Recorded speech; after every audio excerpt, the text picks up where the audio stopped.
بسم اللہ الرحمن الرحیم، اللہم صلی علی محمد و علی آل محمد۔ السلام علیکم۔ اولاد ہمارے پاس ہمارے رب کا بہت پیارا تحفہ ہونے کے ساتھ ساتھ بہت اہم ذمہ داری بھی ہے۔ کھانا پینا، پہننا اوڑھنا، تعلیم، یہ سب تو بنیادی ضرورتیں ہیں۔ اصل چیز جو ہے وہ ہے اولاد کی اچھی تربیت، جو ساری عمر اولاد کے کام آتی ہے۔ آج ہم جو بو رہے ہیں کل ہم نے وہی کاٹنا ہے۔ اگر ہم آج آم کا بیج لگائیں گے تو توقع کریں کہ ناشپاتی نکلے گی، تو ہماری توقع سراسر غلط ہے۔ آم کے بیج سے آم ہی نکلے گا۔ اور یوں سمجھ لیں کہ ایک خالی گلاس ہے، آپ نے اسے بھرنا ہے، تو اولاد بھی ایک خالی گلاس ہے جو آپ کو ملا، اب آپ نے اس خالی گلاس کو بھرنا ہے۔ بچوں کو بچہ رہنے دیں، جاسوس مت بنائیں۔ اپنے رشتوں کے اختلافات میں بچوں کو مت گھسیٹیں۔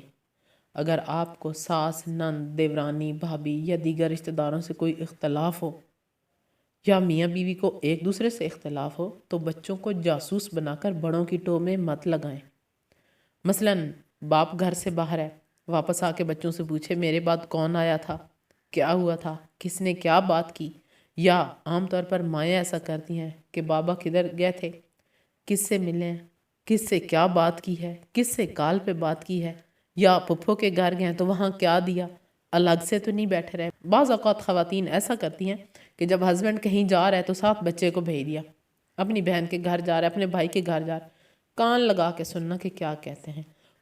اپنے بچوں کو جاسوس بنا کر بڑوں کی ٹو میں مت لگائیں، اور نہ ہی بچوں کو بڑوں کی باتوں پر کان دھرنے دیں۔ اگر آپ کا بچہ آپ سے کسی بڑے کے بارے میں کوئی بات کرے بھی تو بچے کو فوراً خاموش کروا دیں۔ بچوں کی بات کو بڑھاوا مت دیں، اس طرح بچے بڑوں کی عزت کرنا چھوڑ دیں گے، اور یقیناً آپ کا اپنا مقام بھی بچوں کی نظر میں خراب ہوگا۔ بچوں کے معصوم ذہنوں کو خونی رشتوں کے اختلافات میں مت الجھائیں۔ اپنے اختلافات کو صرف خود تک ہی محدود رکھیں۔ بچے صرف اپنے ماں باپ کے باہمی اختلافات سے ہی ڈسٹرب نہیں ہوتے، بلکہ آپ کی اپنے بچوں کے خونی رشتہ داروں سے نفرت بھی انہیں بہت زیادہ ڈسٹرب کرتی ہے۔ خدا کے لیے اپنے بچوں کو بچہ رہنے دیں، انہیں ویسا ہی معصوم رہنے دیں جیسے اللہ پاک نے انہیں تخلیق کیا ہے۔ اپنے بچوں کو جاسوس مت بنائیں۔ ویڈیو پسند آئے تو لائک اور چینل کو سبسکرائب کرنا مت بھولیے گا۔ شکریہ، جزاک اللہ خیر۔